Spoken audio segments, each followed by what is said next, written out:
Hi hello friends, எல்லாருக்கும் வணக்கம். இன்றைக்கி ஜெயசுதா வ்ளாக்ஸில் ராமபிரான் பற்றி தான் பார்க்க போகிறோம். நவமி திதிக்கு சிறப்பு சேர்த்த ராமபிரான்.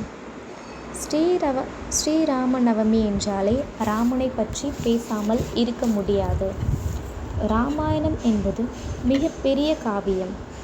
விபண்டகர் என்ற முனிவருக்கு ரிஷ்யசிங்கர் என்ற புதல்வன் பிறந்தார்.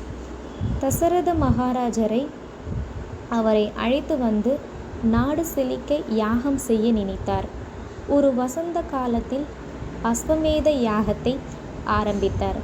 அதற்காக வசிஷ்டர் மூலமாக யாகசாலையை நன்றாக கட்ட கூடிய திறமை வாய்ந்த சிற்பிகளையும் நன்கு வேதம் படித்த யாகம் செய்யக்கூடிய பிராமணர்களையும் அழைத்து வர சொன்னார்.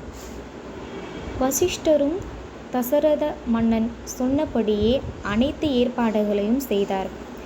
இந்த யாகம் நடக்கும் பொழுது அயோத்தியில் இருக்கக்கூடிய 4 வர்ண தவத்தருக்கும் எந்த விதமான உயர்வு தாழ்வும் இன்றி நல்ல மரியாதை மதிப்புடனும் விருந்தளிக்குமாறு தசரதர் கட்டளையிட்டிருந்தார். பல தேசத்துக்கு அரசர்களுக்கும் விலை உயர்ந்த பரிசு பொருள்களுடன் தசரத மகாராஜாவை காண வந்தார். வசிஷ்டர் தலைமையில் யாகம் நடைபெற்றது. பல பண்டிதர்களும் அந்த நேரத்தில் தர்மங்களை பற்றி விவாதம் செய்தார். ஒரு வருடம் பூர்த்தியான பிறகு அஸ்வமேத யாக குதிரை சரையு நதியில் வடக்கு கரையில் அமைந்த யாகசாலைக்கு அருகே வந்து சேர்ந்தது. முதல் நாள் அக்னிஷோடமம், 2ஆம் நாள் உத்தியாகம், 3ஆம் நாள் அதிராத்திரம் என்ற யாகங்கள் கல்பசூத்திரத்தில் சொல்லியபடி நடைபெற்றது.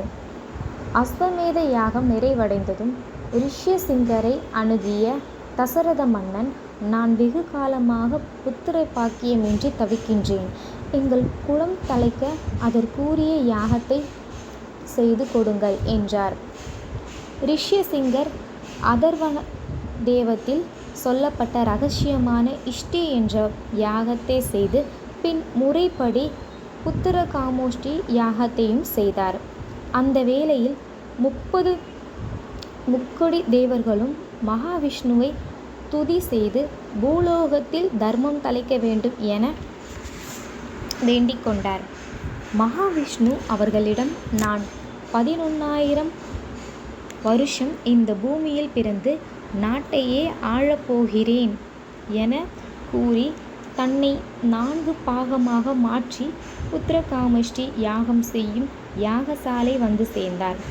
புத்திரகாமோஷ்டி யாகம் செய்யும் அக்கினியில் இருந்து ஜோஷ்வியான ஒரு பெருத்த உருவம் தோன்றியது. அதன் கையில் தங்க பாத்திரம் ஜொலித்தது. அதில் பால் பாயாசம் இருந்தது. அந்த பால் பாயாசத்தில் 4 பாகமாக மாறிய மகாவிஷ்ணு கலந்தார். ஜோஷ்வியான அந்த உருவம் தசரதரை நோக்கி, இந்த பால் பாயாசத்தை உனது பிரியமான மனைவிகளுக்கு கொடுத்துவிடு. அவர்கள் தான் 4 குழந்தைகளுக்கும் குழந்தைகளாக பிறப்பார்கள் என்று கூறி மறைந்தார். தசரத மகாராஜா அந்த பாயாசத்தில் பாதியை கௌசல்யாவிற்கு கொடுத்தார். மீதமுள்ள பாதியில் அரை பங்கை சுமித்ராவிற்கு கொடுத்தார். மேலும் மீதம் இருந்த அரை பங்கில் பாதியை கையேத்தி அளித்தார். அதன் பிறகு எஞ்சிய பாயாசத்தை மீண்டும் சுமித்ராவுக்கு கொடுத்தார்.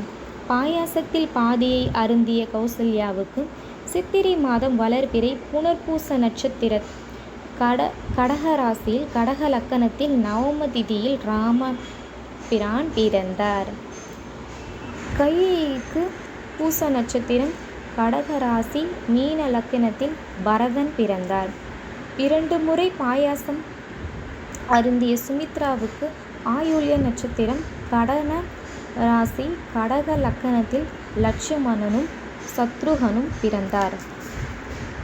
பிரம்மதேவர் ராமபிரானுக்கு உதவுவதற்காக தேவர்களையும் மகரிஷிகளையும் கந்தவர்களையும் கருடர்களையும் யாட்சர்களையும் நாகர்களையும் கிம்புருஷ்களையும் சித்தர்களையும் வித்யதாரர்களையும் உரகர்களையும் பெரிய உருவங்களுடன் வானத்தில் கூடிய வானகர்களாக பிறக்கும்படி செய்தார். இதில் நாம் ராமர் பிறந்த தினத்தை ராமநவமி என்ற பெயரில் சிறப்பாக கொண்டாடுகின்றோம். ஒரு சமயம் அஷ்டமி திதியில் நவமி திதியும் மன வருத்தம் கொண்டன. எல்லா திதிகளும் கொண்டாடப்படுகின்றன. நம்மை மக்கள் யாரும் கொண்டாடவில்லையே என எண்ணி வைகுண்டம் சென்று விஷ்ணு பகவானிடம் முறையிட்டன. அதன் பிறகு, நீங்கள் கவலைப்பட வேண்டாம், அஷ்டமி அன்று கிருஷ்ண அவதாரமும் நவமி அன்று ராம அவதாரமும் செய்யப்பட போகிறது. அந்த தினங்களில் உலக மக்கள் அனைவரும் உங்களை கொண்டாடுவார்கள் என்று வரம் கொடுத்தார். அதன்படியே கிருஷ்ணர் பிறந்த அஷ்டமி திதியை கோகுலாஷ்டமி என்றும், ராமர் பிறந்த நவம திதியை ராமநவமி என்றும் சிறப்பாக வழிபடத் தொடங்கினார். ராமநவமி தினத்திற்கு 9 நாட்களுக்கு முன்பு கற்போற்சவம் என்ற கோயில்களில் கொண்டாடப்படுபவர்கள். அப்போது ஆலயங்களில் விசேஷ பூஜைகளும் நடக்கும்.